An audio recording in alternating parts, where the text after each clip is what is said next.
La première chose que Rachel remarqua fut le silence, pas celui qui vous réconforte, mais celui qui résonne dans vos tympans quand vous réalisez que quelque chose vous a été enlevé. Elle se tenait au milieu de son appartement, son sac toujours en bandoulière, son badge accroché à son col comme un membre fantôme, clignant des yeux, comme si, peut-être, si elle restait immobile assez longtemps, ce jour-là n'aurait pas eu lieu. Peut-être se réveillerait-elle à son bureau avec ses 2 écrans et son café noir, avec le confort d'un tableau de bord qui ne mentait pas. Mais non, son identifiant était déjà révoqué. Slack avait disparu, la messagerie électronique était morte. Ces 15 années à Greybridge Tech s'étaient envolées plus vite que le recrutement pour la diversité après la séance photo. Tout ce qu'elle a fait, c'est remettre en question la promotion de Jared, le bouffon de Java, un homme qui lui avait un jour demandé si Python était ce serpent. 2 semaines plus tard, elle était restructurée au pas virée, pas mise à pied, mais restructurée comme un vieux classeur encombrant dans une salle de musculation. Elle n'a pas pleuré. Pas crié. Pas même bronché quand le lézard des RH a lu son indemnité de départ comme s'il auditionnait pour une vidéo de prise d'otage. Elle a juste ramassé ses affaires, ses vraies affaires, pas celles qu'elle avait fabriquées et est partie, hochant poliment la tête tandis que la sécurité la contrôlait à la recherche d'agrafeuses volées. L'ironie du sort, c'est que la chose qu'ils auraient du scanner se trouvait déjà dans un dépôt J6 appartement plutôt quelque chose qu'elle avait codé à l'époque où elle croyait encore à l'importance de la loyauté. Et puis, avant de nous lancer à corps perdu dans ce bain de sang numérique, seulement 3% d'entre vous sont abonnés. C'est dingue. Si vous avez aimé cette histoire jusqu'ici, faites-nous plaisir, cliquez sur le bouton « S'abonner » et « J'aime ». Sérieusement, ça permet à l'équipe de faire le plein de café et de vengeance, et ça permet à plus de gens de découvrir ces histoires insensées. Revenons à Rachel. Elle n'était pas une rockstar. Elle n'était pas tapa accent grave l'œil. C'était le genre d'ingénieur que les dirigeants ignoraient lors des réunions d'entreprise, jusqu'à ce qu'un système plante et que quelqu'un demande enfin, quelqu'un sait comment ça marche. Sa réponse était toujours oui, et elle réparait toujours le problème. Mais arranger les choses ne la mena à rien. La nouvelle direction, avec son énergie mantra TED Talk et son jargon LinkedIn, souhaitait une synergie collaborative, ce qui signifiait en réalité, laisser les garçons jouer avec les jouets et les femmes documenter plus tard. Le cercle de poker était devenu un canal de promotion, et Rachel, malgré son parcours impeccable et ses innombrables déploiements sauvés, n'y était pas invitée. La claque finale ne fut pas le licenciement. C'était la réunion 2 semaines plus tôt, où elle avait calmement levé la main et déclaré « Le code de Jared ne respecte pas les spécifications d'intégration, ses déploiements provoquent des pics de latence, il ne sait pas ce qu'est l'invalidation du cache. » Son patron, Dal, sourit comme un requin en gilet Patagonia et dit « Rachel, il faut que tu cesses d'être si émotive. On a besoin d'une personne qui a l'esprit d'équipe, pas d'une perfectionniste. » Émotionnel, le mot que les hommes utilisent quand ils sont menacés par la compétence. Elle ravala sa bile et hocha la tête, mais quelque chose en elle, une vieille mèche, grésilla. De retour chez elle, elle ouvrit son ordinateur portable personnel le vieux, avec son clavier poussiéreux et son coin collé au ruban adhésif. À l'intérieur se trouvait un projet datant de l'époque où elle travaillait en freelance, un moteur de recommandation dynamique qu'elle avait conçu pour le plaisir, pour voir si elle pouvait rendre les conversions d'abonnements plus intelligentes que les scripts maladroits du travail. Greybridge n'avait jamais touché à cette version où elle était plus propre, plus précise, la sienne, même si la version entreprise avait repris l'idée et l'avait transformée en un monstre de Frankenstein surpuissant, avec 50 dépendances et l'empreinte du neveu d'un directeur technique partout. L'original ronronnait toujours comme une panthère. Elle cliqua dessus. Pour la première fois depuis des mois, elle sourit. Le jour où Jared a été promu, le frigo du bureau a explosé. Une coïncidence ? Peut-être. Mais quand le responsable DevOps, incapable d'écrire YAML, a reçu les clés de tout le pipeline, on a eu l'impression que l'univers essayait de faire couler du fréon directement dans le sang de Rachel. Elle entra dans la salle de conférence avec son carnet, la mine glaciale. Jared était déjà là, les jambes écartées comme pour se donner du crédit, vêtu d'un sweat à capuche sur lequel était écrit « Code hard, napardé ». Le directeur technique, Marc, lui tapota le dos comme s'il venait de remporter un championnat de petite ligue. Jared prend la direction de DevOps, annonça-t-il, comme s'il leur faisait un cadeau. Rachel, il aura besoin de ton aide pour se mettre à niveau. Se mettre à niveau, signifiait, s'il te plaît, assure-toi qu'il ne supprime pas la production. Rachel cligna des yeux.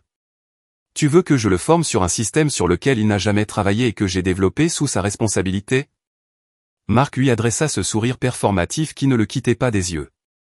Tu as toujours été si doué pour la documentation. C'est plutôt un visionnaire. Elle aurait pu rire ou elle creusait déjà mentalement une tombe pour sa dignité, mais au lieu de cela, elle hocha la tête et dit, bien sûr, parce que c'est ce qu'on fait quand on a passé 15 ans à se gaver d'ego juste pour avoir une place à table. Et maintenant, la table est renversée pour laisser place au beer pong et à l'incompétence.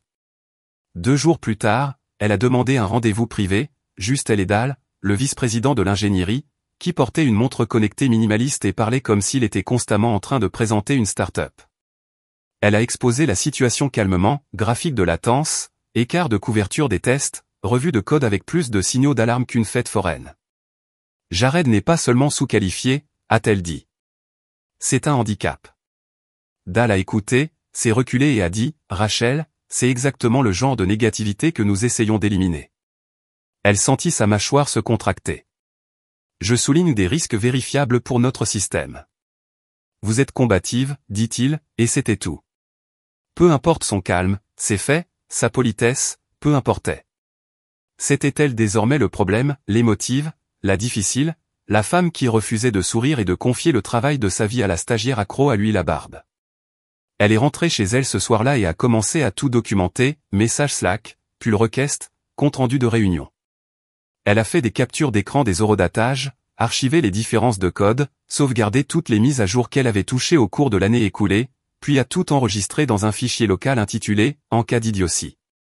Ensuite, elle a fait une dernière chose, elle s'est connectée à son sandbox, le dépôt J privé qu'elle avait créé des années auparavant sous un alias, enfoui sous des couches de routage proxy, et en a dissocié toute trace de ses identifiants professionnels. Elle a supprimé tous les jetons d'intégration, désactivé les anciennes clés SSH et effacé les métadonnées qui auraient pu les relier au code source de l'entreprise, au cas où quelqu'un serait curieux. L'ironie était que ce dépôt ne contenait rien qu'il puisse revendiquer légalement. Il avait été créé avant même qu'elle ne signe leur contrat. À l'époque, ce n'était que son hobby, un moteur modulaire personnalisé qui apprenait le comportement des utilisateurs en temps réel et ajustait les stratégies de conversion en fonction de modèles de rétention prédictive. C'était élégant, rapide, incroyablement efficace. La version entreprise donnait l'impression qu'on avait installé un Roomba dans un broyeur à bois et prié pour obtenir des analyses. Elle regarda son ordinateur portable et murmura, il est temps de dépoussiérer les bonnes choses, car si elle devait mettre le feu à sa carrière, le moins qu'elle puisse faire était de faire griller des guimauves sur les débris. Il n'avait même pas la décence de bien mentir. Rachel était en train de déboguer une fuite de mémoire récursive lorsque Jared déclencha accidentellement une alerte de mise en scène, ping Outlook réussi. Objet, réunion RH. Présence immédiate requise. Aucun contexte, juste une invitation déposée sur son agenda comme une guillotine. La salle de conférence était froide et stérile. Les RH choisissaient toujours celle sans fenêtre, comme si la lumière naturelle pouvait redonner espoir. À l'intérieur, Gina des RH était assise, le visage crispé par une empathie artificielle, entourée de Dal, qui semblait tout droit sorti d'une conférence TEDx sur la résilience. Gina commença à lire une feuille de papier comme si elle récitait des rites funéraires, dans le cadre d'une restructuration en cours visant à rationaliser les effectifs existants et à privilégier l'adaptabilité agile. Rachel cessa d'écouter après, l'équipe héritée. C'était le couteau dans la plaie, l'héritage, comme une disquette poussiéreuse retrouvée au fond d'un placard à serveur. Dal ne croisa pas son regard, pas une seule fois.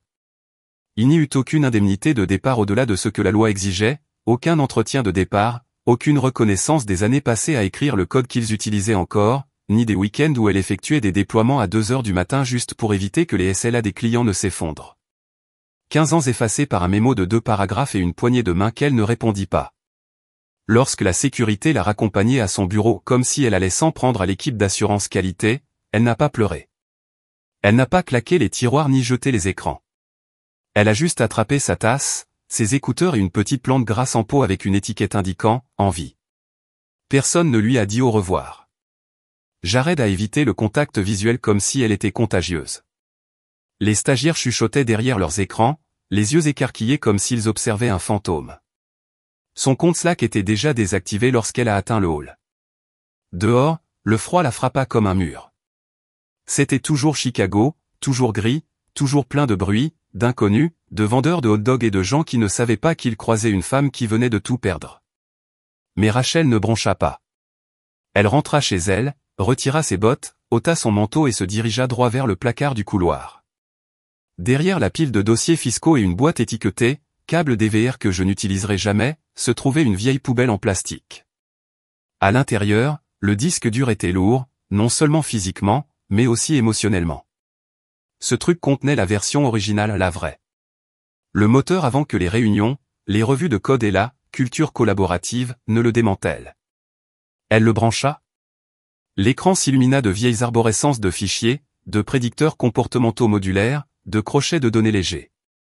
C'était comme ouvrir une capsule temporelle scellée par quelqu'un qui aimait encore construire, avant que l'entreprise ne tente d'en faire un mentor et un collaborateur plutôt qu'une ingénieure. Elle ouvrit un script et le regarda s'exécuter en moins de la moitié de la mémoire nécessaire à sa dernière équipe. Et quelque chose en elle se déclencha. Pas par vengeance, pas encore.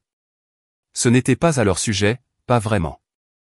C'était à elle qu'il appartenait, se réapproprier ce qu'il lui avait dit être trop complexe, trop émotionnel, trop féminin.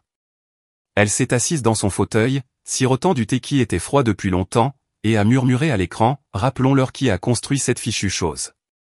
La première ligne de code qu'elle réécrivit lui donna l'impression de démolir des cloisons sèches dans la maison de son enfance. Rachel était assise en tailleur sur son canapé usé, les cheveux en chignon, les manches de son sweat à capuche retroussées jusqu'au coude.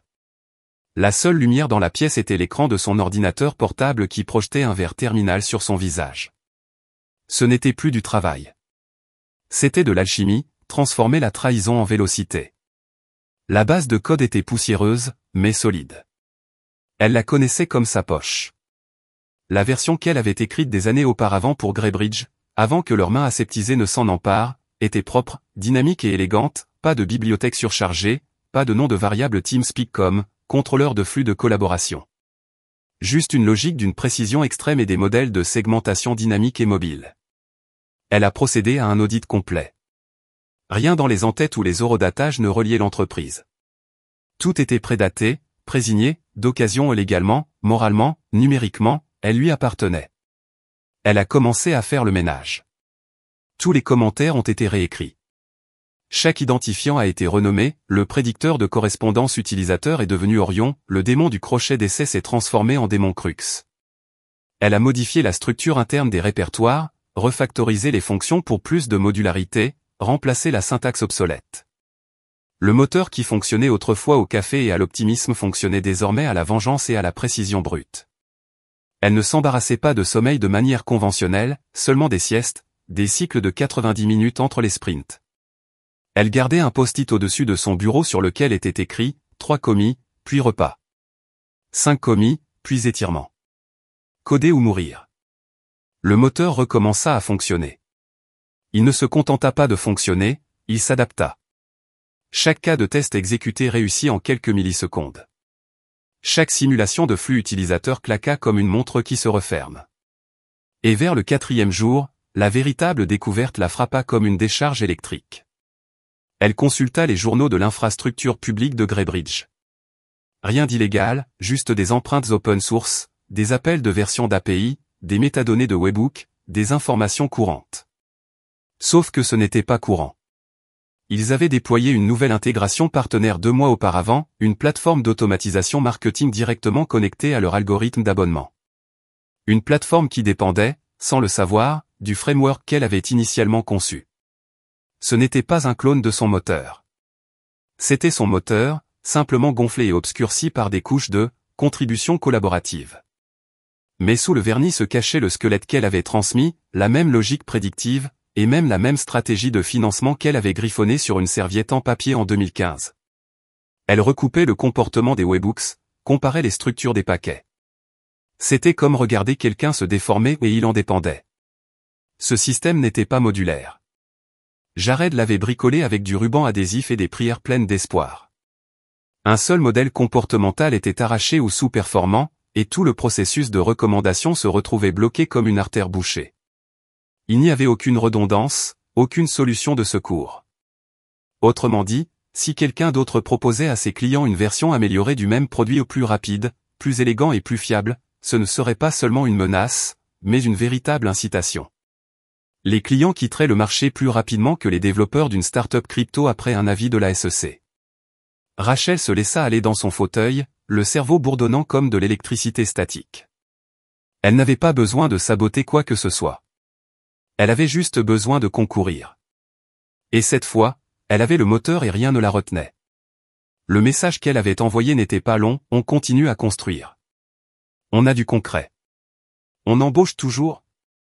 Il fallut moins de 20 minutes pour obtenir la réponse, on a toujours du temps demain. Lucas Tran, aujourd'hui directeur technique de Cascade Analytics, le concurrent plus astucieux, plus rapide et plus affamé de GreyBridge, avait proposé un emploi à Rachel il y a 2 ans, autour d'un verre lors d'un sommet technologique à Austin. À l'époque, elle était encore d'une loyauté insensée, s'accrochant encore à l'illusion que le code parlait de lui-même. Elle avait décliné, lui disant qu'elle avait du travail à terminer. Eh bien, ce travail était terminé. Juste avant que les RH ne la mettent sur le parking, ils se sont rencontrés virtuellement le lendemain après-midi. Rachel portait le même sweat à capuche qu'elle avait utilisé pendant 3 jours pour coder.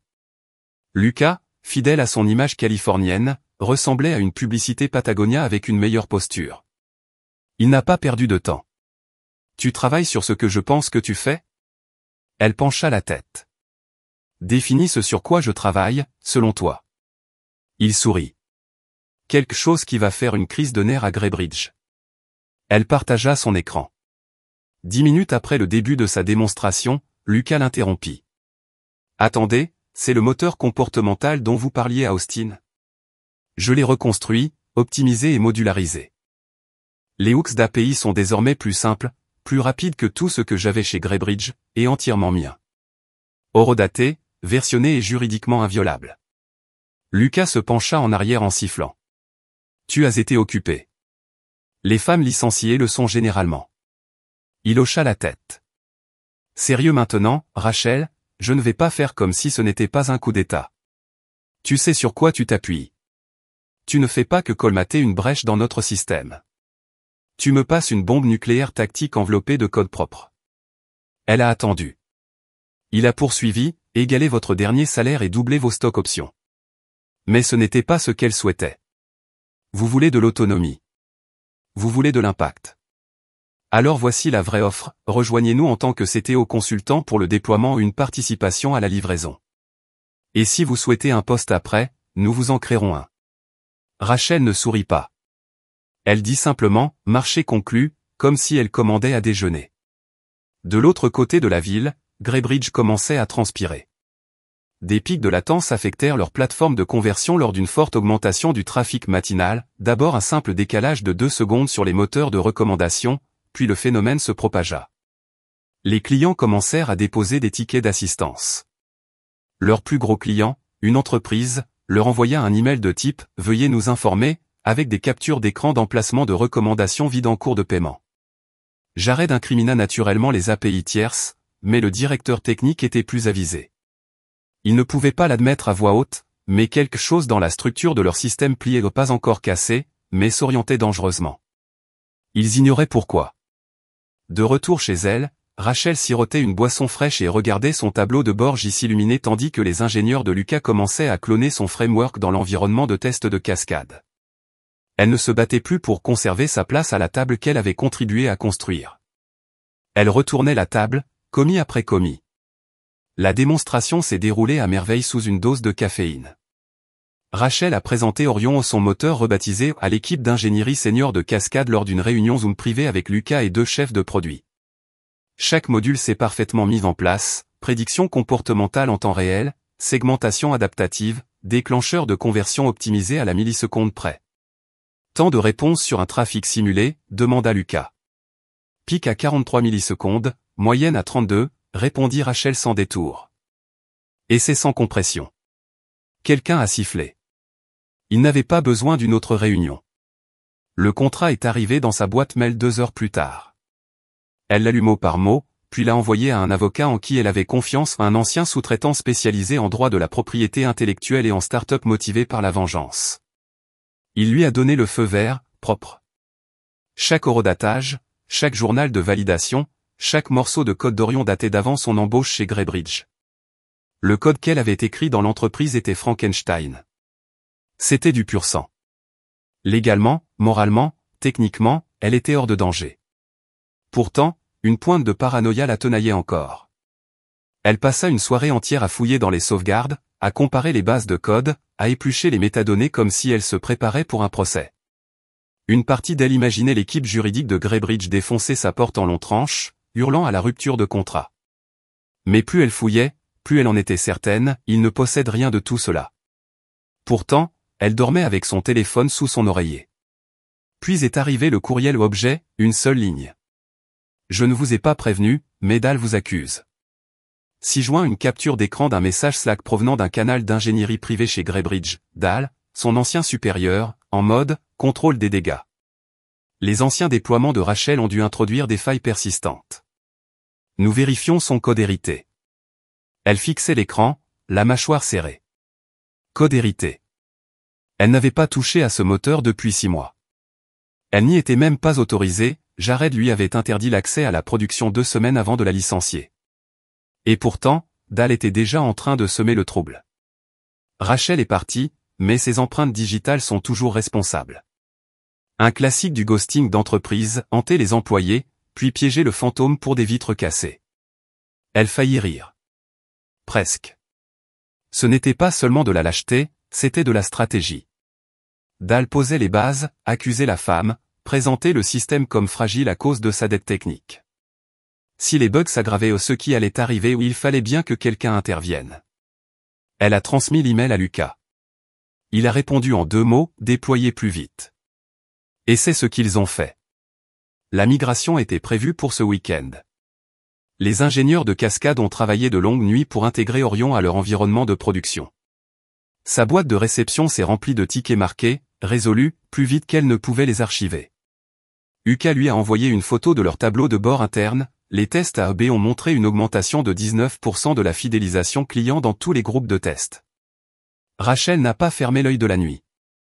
Pas à cause de l'anxiété, mais à cause de l'adrénaline. Ils étaient à l'œuvre. Ils étaient vraiment à l'œuvre. Et pour la première fois depuis des années, elle ne se demandait pas si quelqu'un dans la pièce d'un accent grave côté s'attribuait le mérite de son travail ou rognait sur les coûts pour livrer un produit défectueux juste pour embellir le 3e trimestre aux yeux des investisseurs. Elle jeta un dernier coup d'œil à son disque dur avant de le débrancher et de le ranger. Le futur s'accumulait déjà grâce à ce qu'elle avait construit. Et le passé, eh bien, il était sur le point de s'étouffer. Cascade a actionné le commutateur à 2h07 du matin un samedi. Rachel était dans son bureau satellite de Chicago, pieds nus, sa 2e tasse de café refroidie à côté de son ordinateur portable.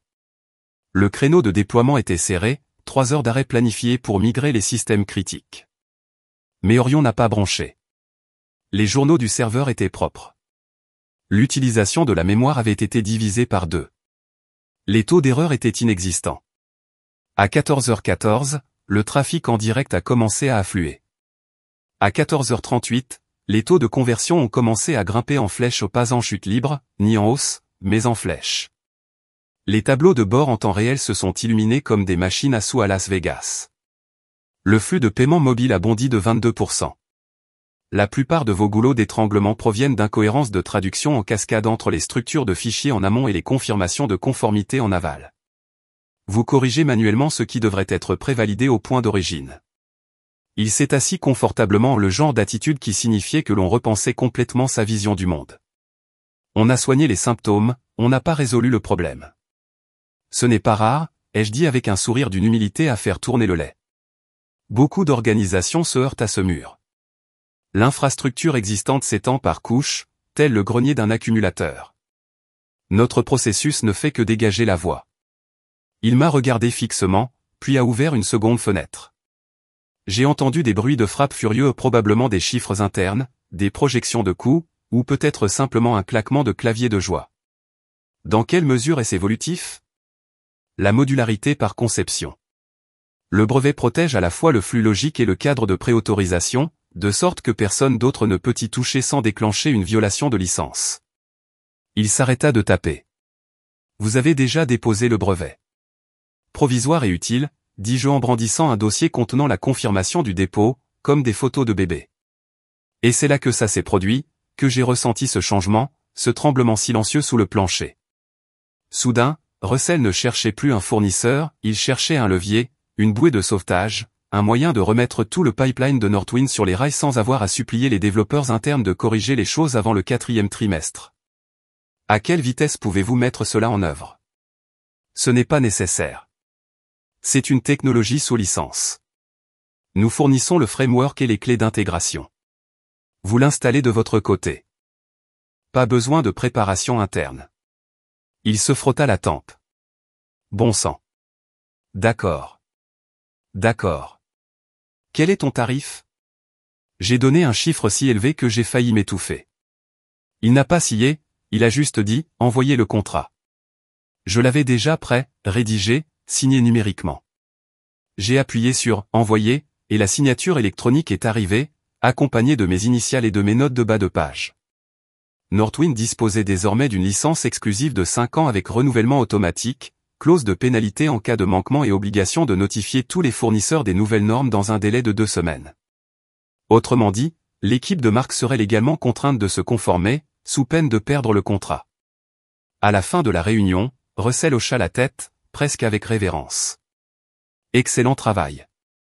Je vais demander à mon responsable infrastructure de préparer l'intégration de notre côté. Ça résout tout. Ravi d'avoir pu vous aider, ai-je dit. N'hésitez pas à me contacter si vous avez besoin d'autre chose. Je suis resté assis pendant une minute entière, à regarder mon reflet dans l'écran sombre, souriant, serré, jusqu'aux os, parce que depuis un bureau qui sentait encore le fébra et l'encre d'imprimante, j'avais vendu le travail de mon âme sous leur nez et l'avais remis à leur client le plus important et le plus influent. Mais le sourire ne dura pas, car les conséquences allaient bientôt arriver. Le système allait s'effondrer, s'emballant, brisant les délais, les égos et les illusions de compétences soigneusement gardées. J'avais fait exploser une bombe dans une mallette, et je serais à la réception lorsque la fumée atteindrait l'étage. Un email est arrivé lundi, heure idéale pour la douleur. J'ai entendu des halètements, comme un éclat de rire nerveux qui avait oublié comment rire. Il a bourdonné, accompagné d'un coursier transportant des muffins sans gluten hors de prix pour la synchronisation agile hebdomadaire, lorsque le premier coup de tonnerre a retenti dans le couloir depuis l'étage du projet. Attends, comment ça, on ne peut pas lancer la mise à jour? C'était Greg de l'assurance qualité, un ton fort et paniqué, le ton qui pousse les stagiaires à minimiser leurs onglets et à prier tous les dieux de la technologie connue de Jira. 2 autres voix se joignirent à la conversation. Puis une chaise racla. Puis quelqu'un courut dans le couloir, serrant un ordinateur portable comme s'il s'agissait d'une bombe avec un compte à rebours. Je savais déjà ce qu'il regardait, le même message qui avait illuminé la boîte de réception de tous les cadres du compte Northwind. Tous les transferts de données collaboratifs et la mise en œuvre de workflow entre Northwind Corporation et Redacted Company Name doivent être conformes aux normes et processus décrits dans notre accord de licence avec Synergistic Workflow Solutions LLC. Veuillez consulter la documentation et le schéma de conformité ci-joint. Délai de confirmation initial, 10 jours ouvrés, conformité complète, 30 jours. La documentation comportait 27 pages d'une architecture juridiquement dense et solide mon filigrane dans les métadonnées et un numéro de brevet en évidence en haut, tel un avertissement. Chaque module était scellé. Chaque version du flux de travail était verrouillée. Il ne pouvait ni le copier, ni le reconstruire, ni même le modifier sans enfreindre la licence. Le responsable de compte Northwind est descendu, exigeant de savoir pourquoi notre système n'était même pas à moitié prêt. Je l'ai transféré sur la ligne de Mark tout en sirotant un café tiède de la salle de pause et en faisant semblant de ne pas sourire. C'était magnifique. Mark ne se montra pas de toute la matinée. Sa porte resta fermée, mais je l'entendis à travers la fine cloison sèche au pas frénétique, étouffé, non, on ne change pas de voix. C'est un malentendu. J'attends des éclaircissements. Des éclaircissements? Bien sûr, Mark. Allez-y, expliquez pourquoi votre client le plus important a imposé un pied de biche juridique dans le calendrier de votre projet et exigé une conformité totale avec un système que vous n'avez pas créé, dont vous n'êtes pas propriétaire et que vous ne pouvez absolument pas réparer. Pendant ce temps, j'étais assis à la réception, tel un havre de paix, transférant les appels et inscrivant de faux noms sur la feuille d'enregistrement des clients pour passer le temps. Le tableur de Monsieur Chad est passé 2 fois ce matin-là. À l'heure du déjeuner, 4 réunions d'urgence avaient été programmées, dont 2 contradictoires. Le nouveau stagiaire pleurait dans le placard à fourniture. Greg, du contrôle qualité, accusait un développeur junior de sabotage. J'observais tout cela depuis mon fauteuil pivotant, telle une reine observant les gestes du tribunal se poignarder avec des trombones. L'ironie du sort, ils ne savaient toujours pas que c'était moi. Ils ont épluché la documentation, épluché les clauses de licence, essayant de comprendre qui ou quoi était SWS. Un consultant extérieur, peut-être un concurrent essayant de s'immiscer. Personne ne soupçonnait que cette femme discrète avec un lecteur de badge cassé et un tiroir rempli de sachets de sucre tenait le détonateur. Marc était en difficulté. Le contrat Northwind était au cœur de son évaluation de performance. Il l'a vanté comme un étalon pendant 6 mois. Son plan de promotion reposait sur une intégration fluide et une infrastructure avant-gardiste, axée sur le client. Désormais, il ne pouvait plus ouvrir le schéma sans consulter le service juridique. J'ai entendu sa voix s'élever à travers les bouches d'aération lors d'un appel à l'étage. Non, on ne peut pas atteindre ce cap, à moins de repenser le pipeline de fond en comble. Je ne sais pas combien de temps cela prendrait. Je vous avais dit qu'on avait la situation sous contrôle. Puis un coup de poing sur du bois, un tiroir s'ouvrit, des papiers se bousculèrent, la panique était à son comble. J'ai ouvert un nouveau ticket d'assistance pour une cartouche de toner manquante, histoire de rester connecté un peu plus longtemps et d'écouter le chaos s'abattre. Je n'avais pas besoin d'applaudissements, pas besoin de reconnaissance, juste du bruit de Marc s'étranglant dans sa propre confiance. Cela allait me porter pendant des semaines. Dès la 3e semaine, le bureau sentait la panique, masqué par un nettoyant pour surface parfumé aux agrumes. On reconnaissait les réunions consacrées à la catastrophe de Northwind car elles commençaient à l'heure et se terminaient en retard, laissant place à un silence habituellement réservé aux funérailles et aux introductions en bourse ratées. Les gens passaient devant, l'air hanté, comme des soldats revenant d'une guerre pour laquelle personne ne les avait préparés. Marc passa de l'arrogance à l'état squelettique. Ses cheveux autrefois parfaits coiffés en arrière comme un cosplay de financier retombaient maintenant en mèches graisseuses. Ses cols de chemise semblaient repassés par un raton laveur en colère. Il avait abandonné son bureau debout, désormais penché dessus comme une gargouille gardant un château en ruine. Chaque jour, une nouvelle réunion urgente apparaissait au calendrier, tech alignement, touchpoint, Northwind Response 5, Workflow Escalation UDL, mais elle se résumait tout à décortiquer le système SWS sans scalpel. Depuis mon poste, je les observais aller et venir. J'ai vu arriver les courriels polis mais incisifs de Russell Patel. J'ai vu Marc entrer dans les pièces avec des diagrammes qui ressemblaient à des gribouillis de fous. J'ai entendu des murmures, le service juridique a-t-il vraiment dit qu'on ne pouvait même pas référencer leur système? Ils ont essayé de reproduire le flux logique. Ils ont été bloqués par une clé de hachage. Est-il vrai que le directeur technique de Northwind a demandé qui avait créé ça et que personne n'avait de réponse? Oui. Tout à fait vrai. J'ai siroté mon café à la station-service, j'ai commandé la livraison de salade de quinoa de Marc et j'ai consigné chaque crise avec la précision d'un scientifique observant une combustion contrôlée. Car c'était bien de cela qu'il s'agissait désormais, un lent et délicieux dénouement. Ils ont tout essayé.